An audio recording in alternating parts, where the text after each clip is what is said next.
BlaXit. Please subscribe to our channel BlaXit. Smash that like button and share everywhere.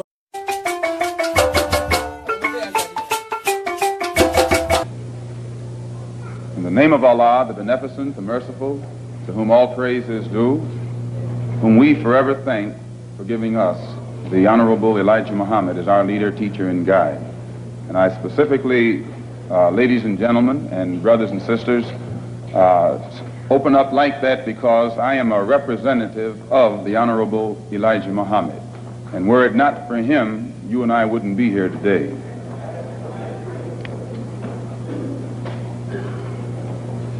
In order for you and me to devise some kind of method or strategy to offset some of the events or repetition of the events that have taken place here in Los Angeles recently, we have to go to the root. We have to go to the cause.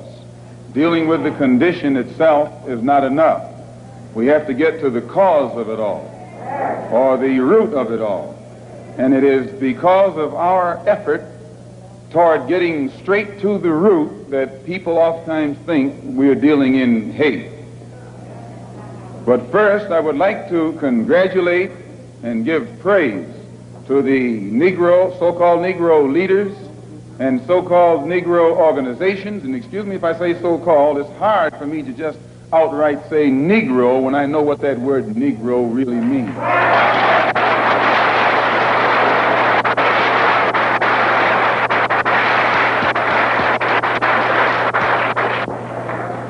The person whom you have come to know as Ronald Stokes, we know him as Brother Ronald, one of the most religious persons who displayed the highest form of morals of any black person anywhere on this earth.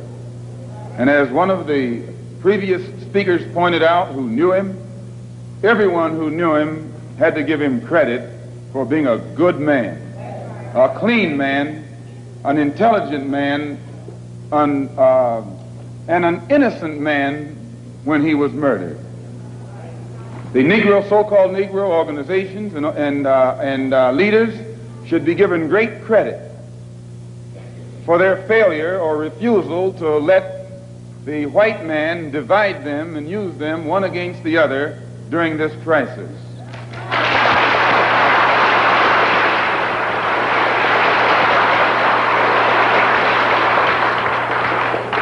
As Reverend Wilfred Wilson pointed out, I think it was 8 years ago today that the Supreme Court handed down the desegregation decision.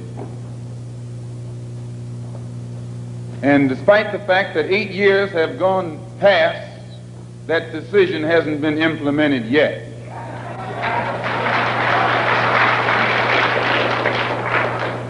I don't have that much faith. I don't have that much confidence, I don't have that much patience, and I don't have that much ignorance to...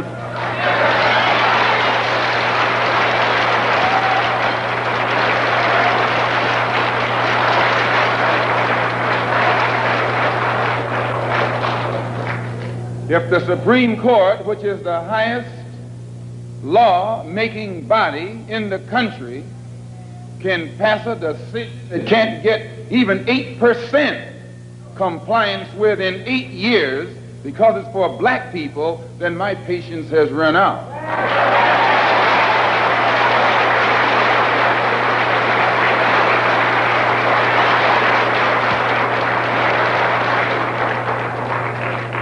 When black people who are being oppressed become impatient, they say that's emotional.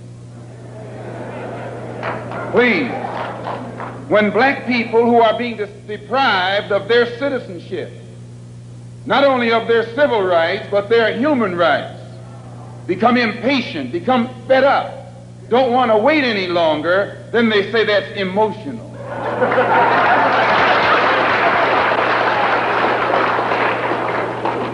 The Negro, so-called Negro leaders and organizations should be praised. They should be congratulated. They should be complimented Because out of all of them combined, the white man has not yet found one who will play the role of Uncle Tom.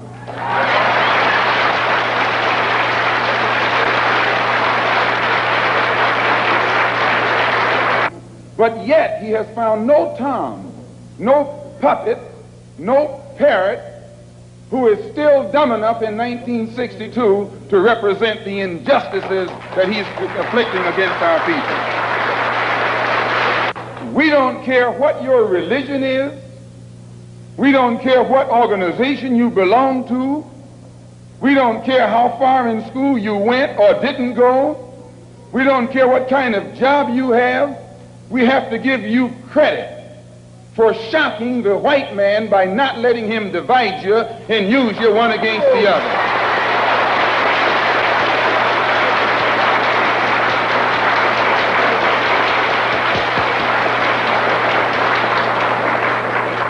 In the past, the greatest weapon the white man has had has been his ability to divide and conquer. As Jackie Robinson pointed out beautifully on the television last night, 4/5 of the world isn't white.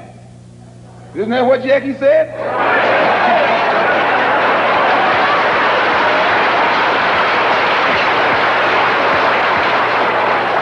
And if 4/5 of the world is dark, how is it possible for 1/5 to rule, oppress, exploit, dominate, and brutalize the 4/5 who are in the majority? How do they do it? Divide and conquer. If I take my hand and slap you, you don't even feel it. It might sting you because these digits are separated. But all I have to do to put you back in your place is bring those digits together.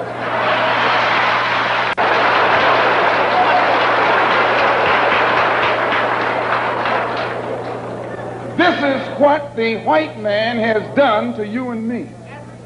He has divided us and used us one against the other. But today, thanks to Allah, you can say thanks to God or thanks to Jesus or thanks to Jehovah, whatever you want.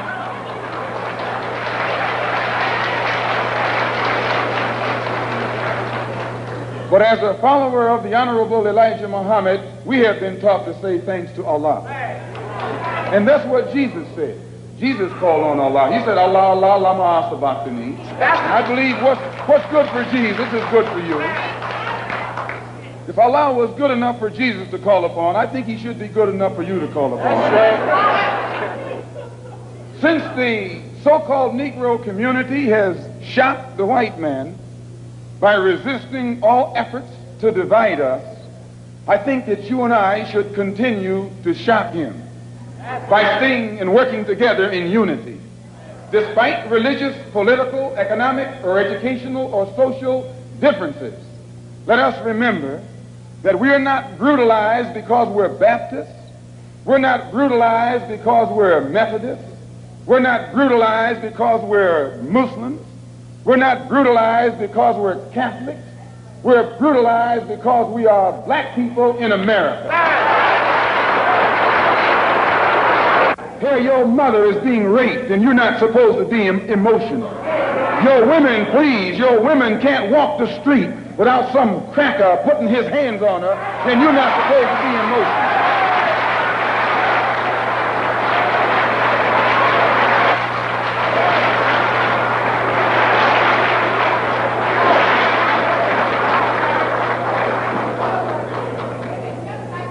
If you say that you're fed up, if you teach the Negro, they don't even know their own name. Why? Because he took it away from them. Please, please.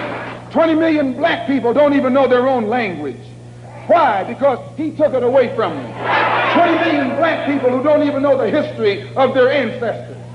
Why? Because he took it away from them. And if you try and tell them how thoroughly and completely they've been robbed, he says you're teaching hate.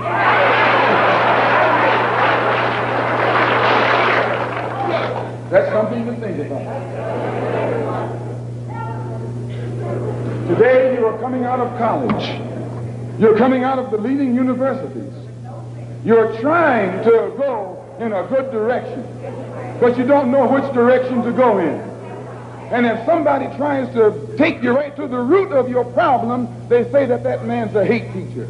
If I ask why should the senators in Washington, and then again if we tell you that Negroes are being hung on the tree or being shot down illegally, unjustly, and those Negroes should do something to protect themselves, you say you're advocating violence.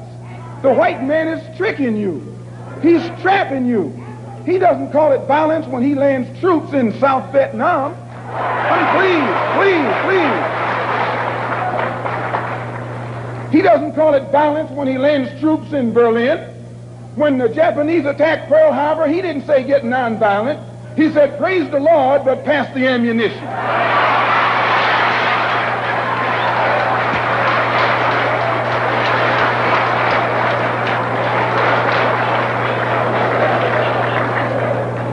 But when someone attacks you, when someone comes at you with a club, when someone comes at you with a rope, when someone comes at you with a gun, despite the fact that you've done nothing, he tells you, suffer peacefully. Pray for those who use you despitefully. Be long-suffering. And how long can you suffer after suffering for 400 years? So I just want to clear up that little point right there, because he says that we play on your emotions. And when you turn on your television tonight, or your radio, or read the newspaper, they're going to tell you in that paper that I was playing on your emotions. Imagine you, a second-class citizen. That's not getting emotional, it's getting intelligent.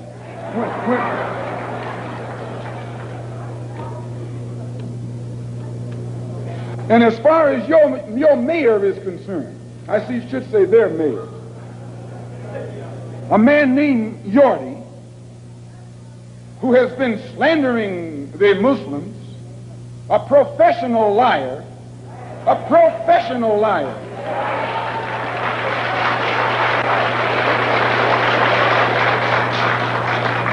who has mastered the art of using half-truths.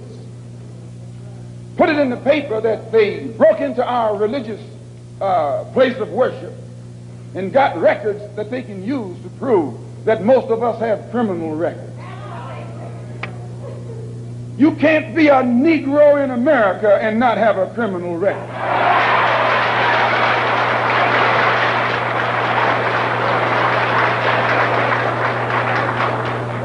Martin Luther King has been to jail. Please. James Farmer has been to jail. Why, you can't name a black man in this country who is sick and tired of the hell that he's catching who hasn't been to jail. Charged him with being seditious. They put Moses in jail. They put Daniel in jail. Why, you haven't got a man of God in the Bible that wasn't put to jail when they started speaking out against exploitation and oppression.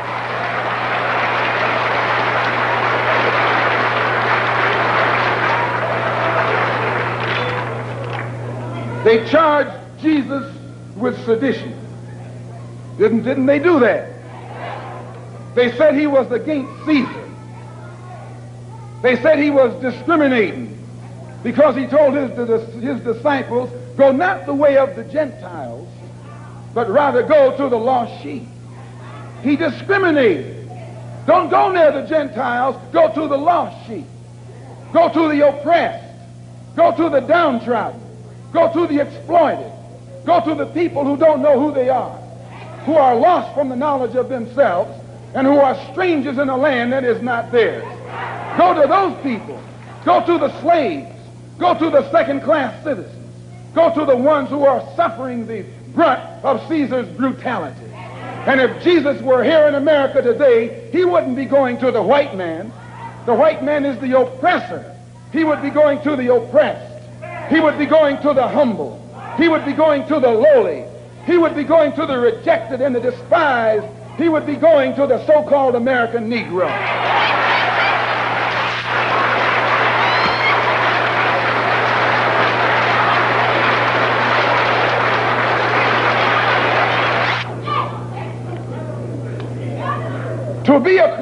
To have once been a criminal is no disgrace. To remain a criminal is the disgrace. I formerly was a criminal.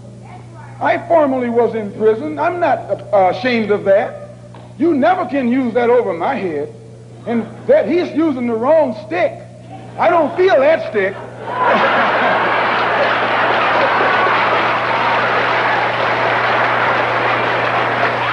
I went to prison because I believed in men like Sam Yorty. I went to prison because I trusted men like Sam Yorty. I went to prison following the philosophy of men like Sam Yorty. But since I've been following the Honorable Elijah Muhammad, I have been reformed, and that's more, please. That's more than Sam Yorty and Chief Parker and all these other white politicians have been able to do with the inmates in the prisons of this state. They should give Mr. Muhammad credit.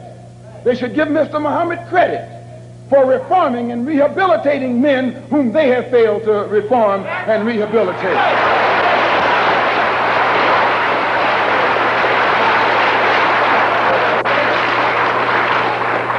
Mayor Yorty referred to some press report that Mr. Muhammad had once been found guilty of contributing to the delinquency of a minor.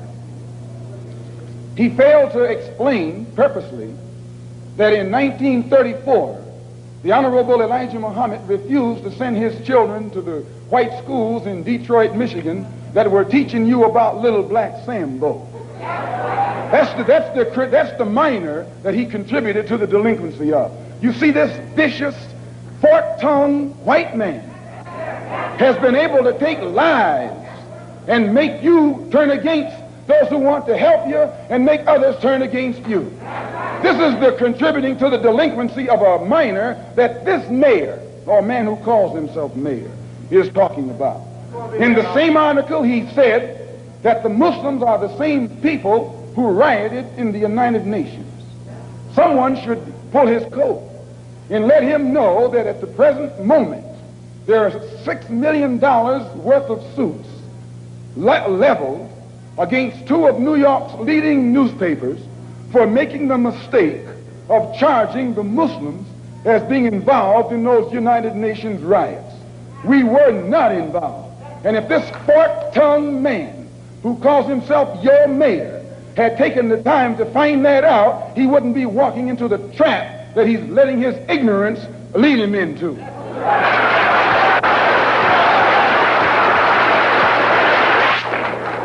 And if people take the time to read the Washington Post that came out the Sunday after that incident took place, the Washington Post pointed out on the front page that the Muslims had nothing to do with the UN riots. And they quoted, in saying so, the person who was at that time the commissioner of police in New York City. See, it's lies that the white man has spread about the Muslims to try and make you afraid of the Muslims, or to try and make you think that the Muslims were a criminal element, an uncouth element, and things that you would not like to be associated with. Also, they say that I'm just clearing these things up, and then we're going to get into what happened. They also say that the Honorable Elijah Muhammad was a draft dodger. No, he wasn't.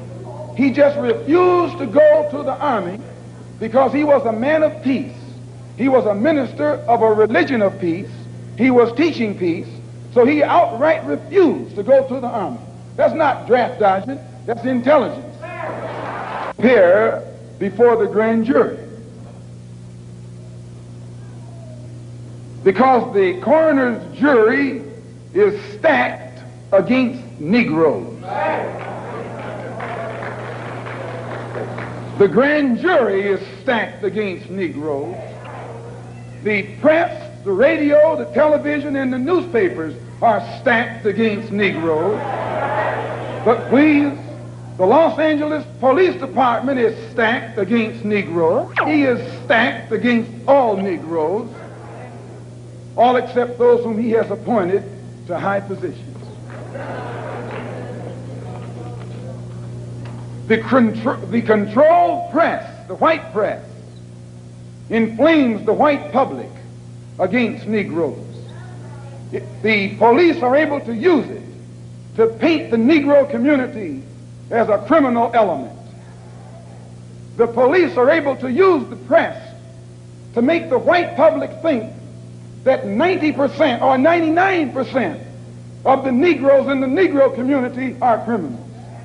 And once the white public is convinced that most of the Negro community is a criminal element, then this automatically paves the way for the police to move into the Negro community, exercising Gestapo tactics, stopping any black man who is on the sidewalk, whether he is guilty or whether he is innocent, whether he is well-dressed or whether he is poorly dressed, whether he is educated or whether he is dumb, whether he's a Christian or whether he's a Muslim. As long as he is black and a member of the Negro community, the white public thinks that the white policeman is justified in going in there and trampling on that man's civil rights and on that man's human rights. Once the police have convinced the white public that the so-called Negro community is a criminal element, they can go in and question, brutalize, murder unarmed, innocent Negroes, and the white public is gullible enough to back them up. This makes the Negro community a police state. This makes the Negro neighborhood a police state. It's the most heavily patrolled. It has more police in it than any other neighborhood, yet it has more crime in it than any other neighborhood. How can you have more cops and more crime? Why? It shows you that the cops must be in cahoots with the criminals.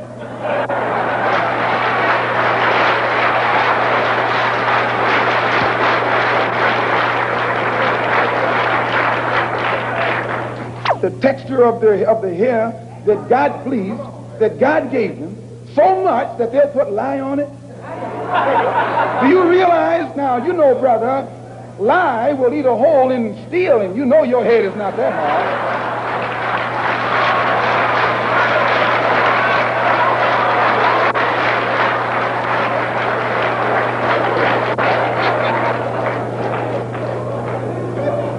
Who taught you, please, who taught you to hate the texture of your hair? Who taught you to hate the color of your skin to such extent that you bleach to get like the white man? Who taught you to hate the shape of your nose and the shape of your lips? Who taught you to hate yourself from the top of your head to the soles of your feet? Who taught you to hate your own kind? Who taught you to hate the race that you belong to? So much so that you don't want to be around each other. No, before you come asking Mr. Muhammad, does he teach hate, you should ask yourself who taught you to hate being what God gave you.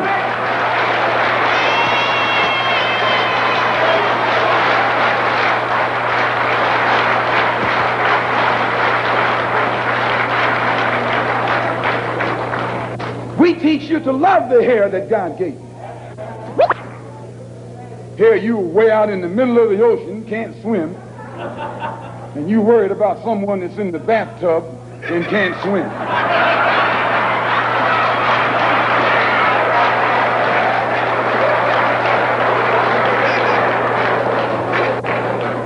We don't steal, we don't gamble, we don't lie, and we don't cheat. And that also deprives the government of revenue, because you can't get into a whiskey bottle without getting past the government seal. You can't open a deck of cards without getting past the government seal. Here's a white man makes the whiskey and then puts you in jail for getting drunk.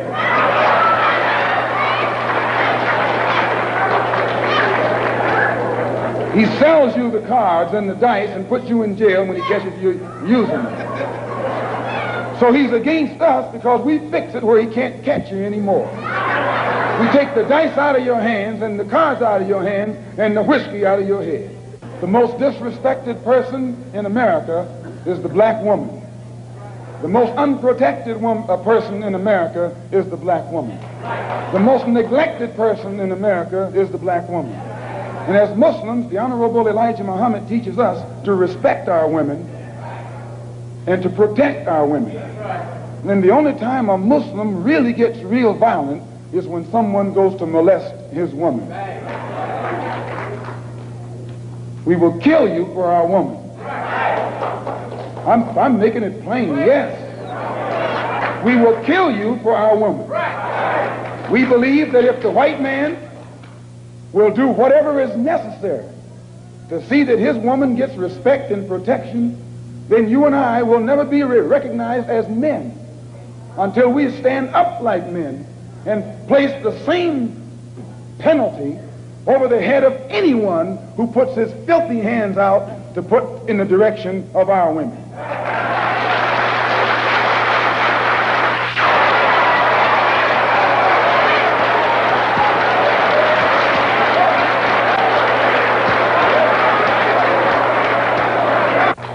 We respect them, but we want them to respect us. We think that the law should respect the Negro community. The law should protect the Negro community. The law should approach the Negro community with intelligence if it expects the Negro community to react intelligently. So the Honorable Elijah Muhammad teaches us to always avoid anything that smacks of disrespect for the law. And if the police department tells the truth, they will have to admit that they have never had any experiences with Muslims that have ever been anything other than honorable unless they themselves come at us in a dishonorable way. It has no case against the Muslims. It has no case against these brothers whom they shot down. And because it has no case, it's trying to create a case. It's trying to manufacture a case. And therefore they set up a grand jury hearing of the case so that they could hear it behind closed doors, and after hearing what we have to say, then build their particular strategy or defense against the actions that they committed on that April the 27th. So at the advice of our attorneys, we purposely, the victims, those who have been indicted, or rather those who have been arrested and are out on bond, have purposely refrained and refused from making any statement whatsoever until after the case appears in court. And when you hear their story, it will be in a public trial. We have already had experience with these private hearings behind closed doors. Anything that the white man has to do to the Muslim, he has to do it in the open. He has to do it in public, or he has to put every single one of us behind bars for the rest of our lives.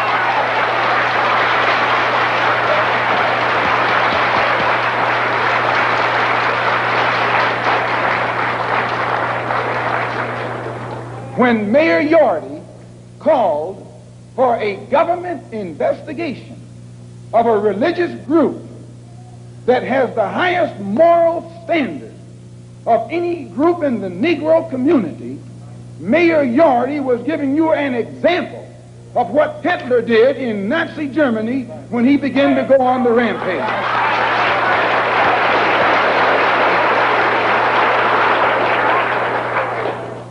We have confidence that the white public and the black public, if they hear our case, if they hear and have access to the investigation, will never be fooled by this phony setup that's stacked from the top all the way down. And if you doubt it, when you leave home tonight, when you go home tonight, look for the press. I'd like at this time to call forth these brothers who were arrested. The brothers who were arrested. Come up here behind these chairs, please.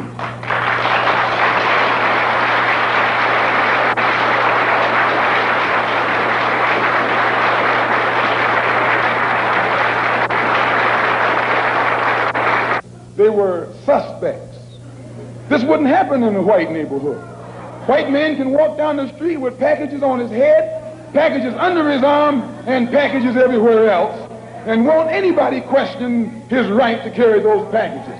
But a Negro is suspect because the press makes you suspect.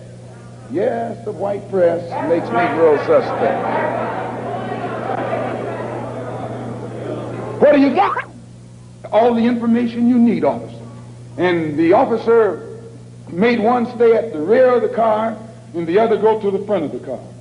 And while he was taking the one to the front of the car, the polite attitude, the humble air, the submissive, intelligent, peaceful spirit that he unexpectedly found in this Negro infuriated him. And he began to, he told the brother, put down your hands. Brother was talking, he's not a criminal. A man has a right on the sidewalk to talk with his hands. Put down your hand, don't talk with your hands. And when the brother continued to gesture with his hands, the officer grabbed his hand, twisted it around behind his back, flung him up against the car, and then that's when hell broke loose. That was when hell broke loose. A struggle ensued. Shots were fired by the police and by a Negro door shaker.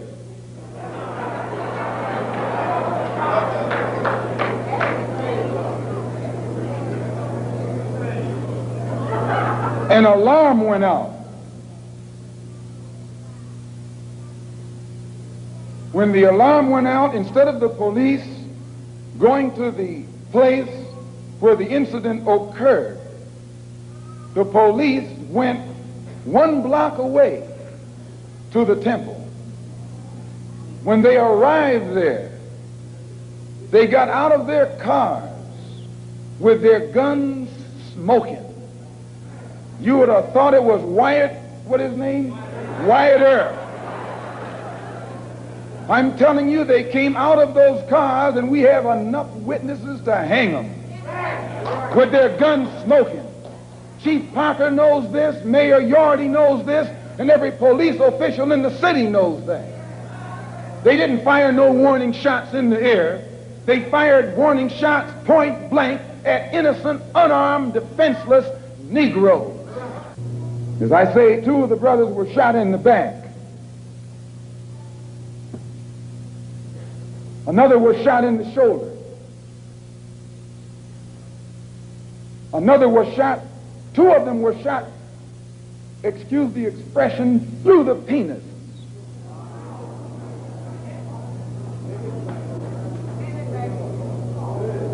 Another was shot in the hip, and the bullet came out the other side.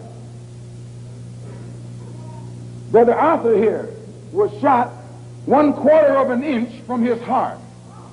Let me tell you something, and I'll tell you why you say we hate white people. We don't hate anybody. We love our own people so much they think we hate the ones who are inflicting injustice against them.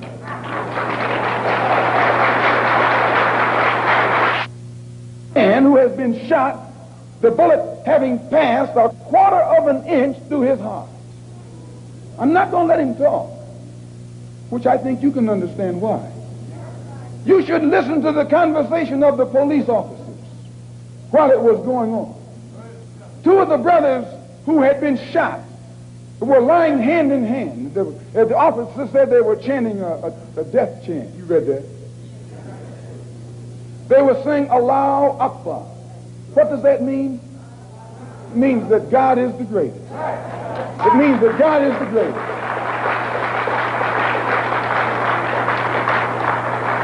Understand, this that the white officer called a death chant was a prayer.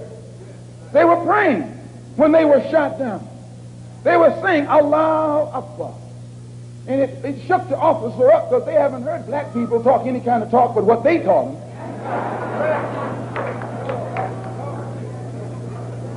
And 2 of the brothers who were shot in the back were telling me that as they lay on the sidewalk, they were holding hands. They held hands with each other, saying Allahu Akbar. And the blood was seeping out of them where the police bullets had torn into their insides. Still they said Allahu Akbar. And the police came and kicked them in the head. Police kicked them in the head, telling them to shut up that noise, while they were laying on the sidewalk in front of our temple. Kicked them in the head. Shut up that noise. And one of them, when he was on his way to the police station in the ambulance, one of the ambulance attendants told the white cop, "Why don't you kill the nigger?" He said, I'll tell him that he tried to get away. Why don't you kill the nigger while you got a chance? And I'll swear that he tried to get away.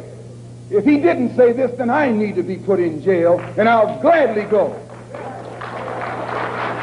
One of them, who was being taken to jail in a police car, as the ambulance sirens were coming to the place, one of the policemen said to the other, "What are the ambulances rushing for?" "Nothing but some niggers." So he looked in and saw the Muslim brother sitting beside him, and he said, and he shut up. But after he got to the jail, the same officer that said this turned to the brother and said, "I hope that you didn't get offended by what I said back there under the heat of emotion, because some of my best friends are colored." This is what he said. That's his password. Some of my best friends are colored.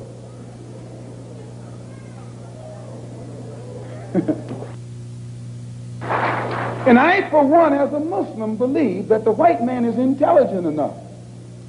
If he were made to realize how black people really feel and how fed up we are without that old compromise and sweet talk, why, you're the one that make it hard for yourself.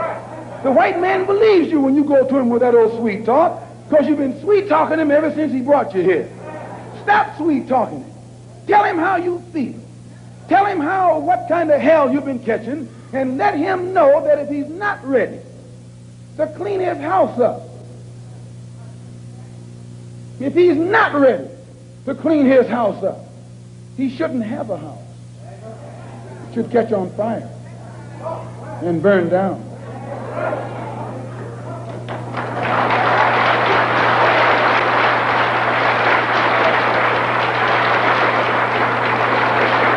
Muslims, we identify ourselves with the dark world. So we're not any minority. We're a part of the majority, and the white man is the minority.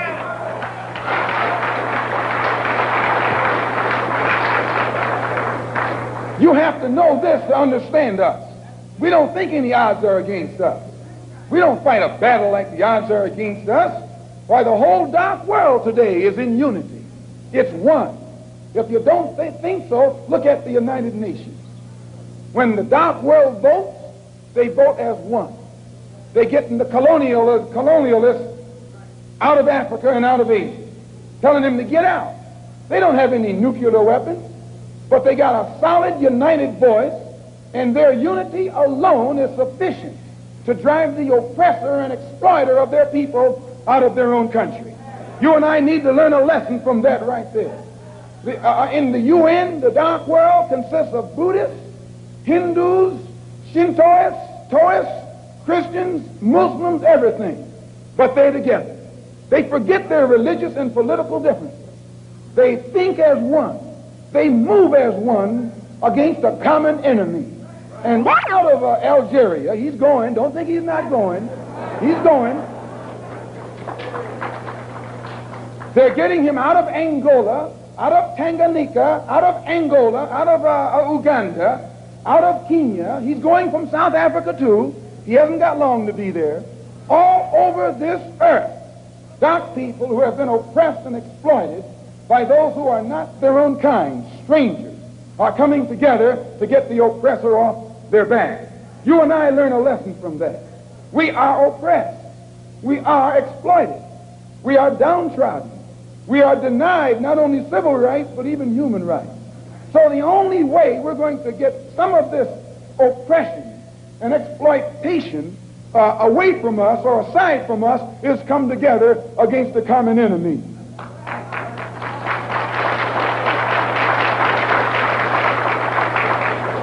When they sat down at the Bandung conference, everyone there had this in common: a dark skin. Some of those who were sitting there were socialists, some were communists, some were capitalists, some were Christians, some were Buddhists. They were everything. But all of them was dark skin. And they looked at that dark skin and agreed that this is one thing they had in common. Forget that you're a Methodist. Forget that you're a Catholic. Forget that you're a Protestant.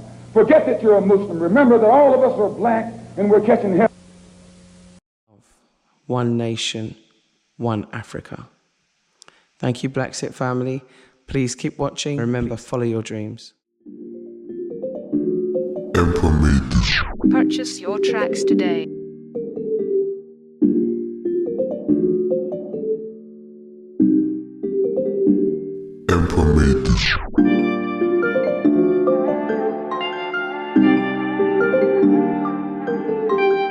Purchase your tracks today.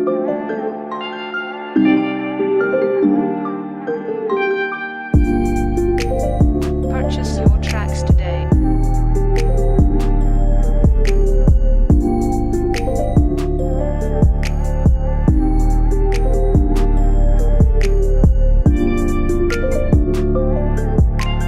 Purchase your tracks today.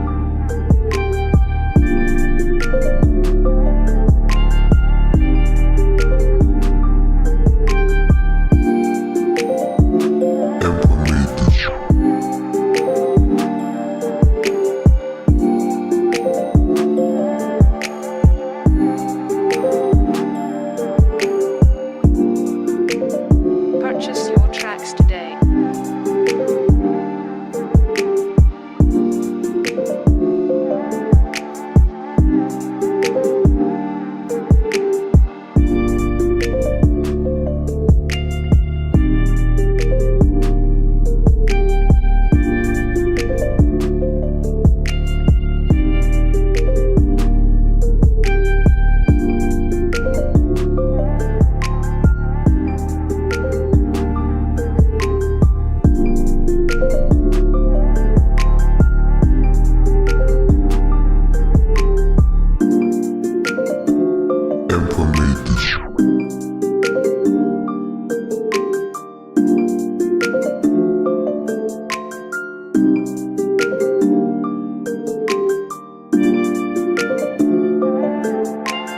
Purchase your tracks today.